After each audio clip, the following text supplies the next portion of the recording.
Welcome. In this video I'll be talking about understanding Quicksort. It's a sorting algorithm. So please subscribe and comment on my video. So Quicksort is a highly effective sorting algorithm that is commonly used in computer science due to its average case performance of O, big O, and log n. So it has a complexity, so average case would be big O and log n. It is a comparison-based algorithm that utilizes a divide and conquer approach to sort elements in an array or list. So how does the quicksort works? The process of quicksort can be broken down into the following steps. First, we choose a pivot. The algorithm starts by selecting a pivot element from the array.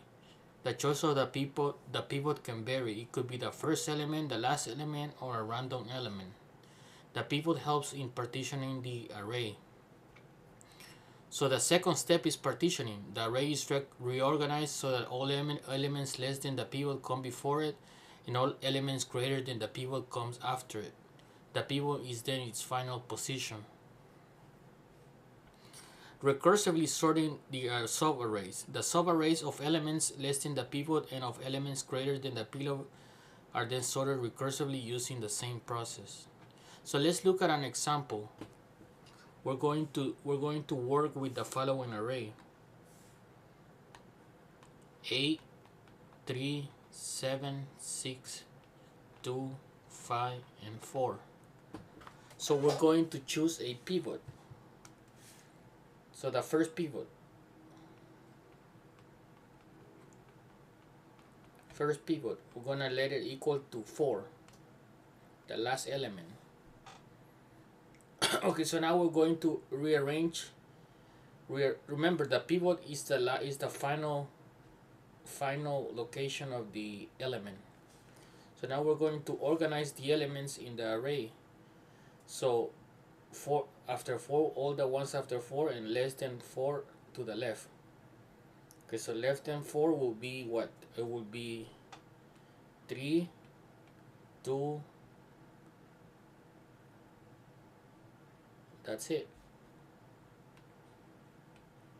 So then we have the pivot, and then we're gonna have all the elements to the right that are greater. So 8, 7, 6, and 5.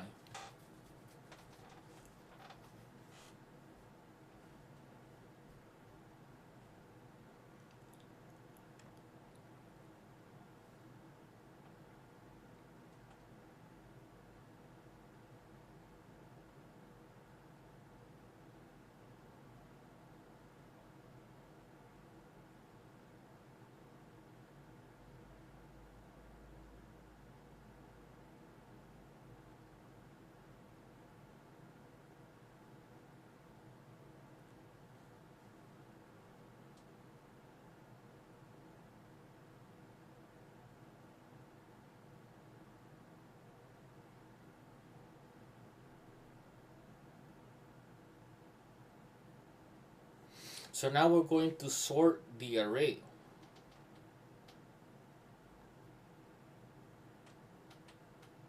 We're going to choose 2 as the pivot, and we're going to sort it. So that's going to be 2 and 3.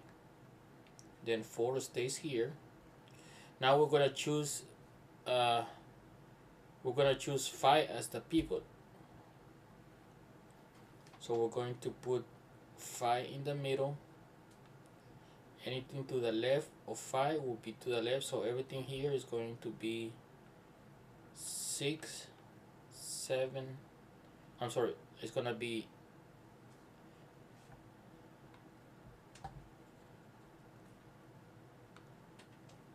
8, 7, and 6.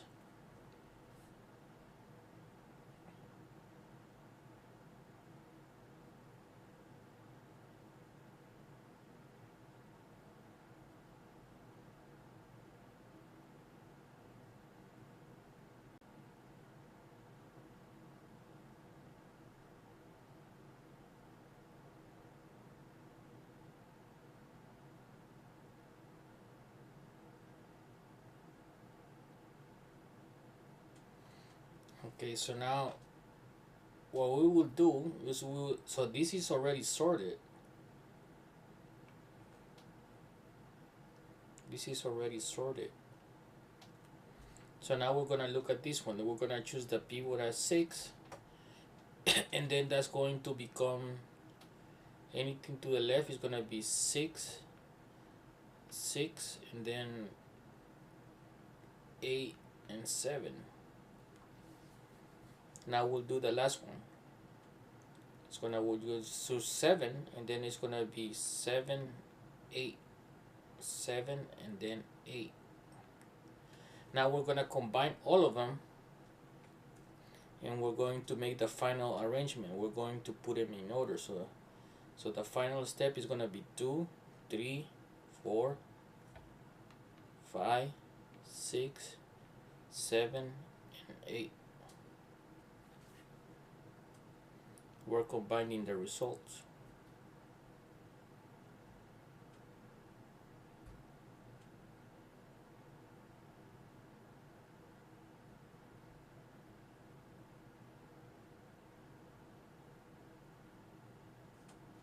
So what are some of the advantages of Quicksort? Quicksort is generally faster than big O log n algorithms like merge sort, or especially for large datasets.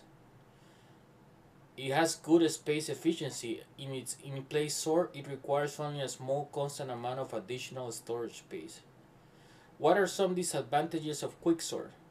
The worst case performance is big O n squared, which occurs when the smallest or largest element is always chosen as the pivot. And another disadvantage is that this algorithm is not stable. Meaning that it does not preserve the relative order of equal elements. So in general, Quicksort is a powerful sorting algorithm that combines efficiency with simplicity, making it a popular choice in many real-world applications. Understanding its mechanism and implications can help you choose the right sorting strategy for your needs. So I gave you one example of how Quicksort works. So now I'm gonna make another video with another example, just to clarify it. So thank you for watching. Please subscribe and comment.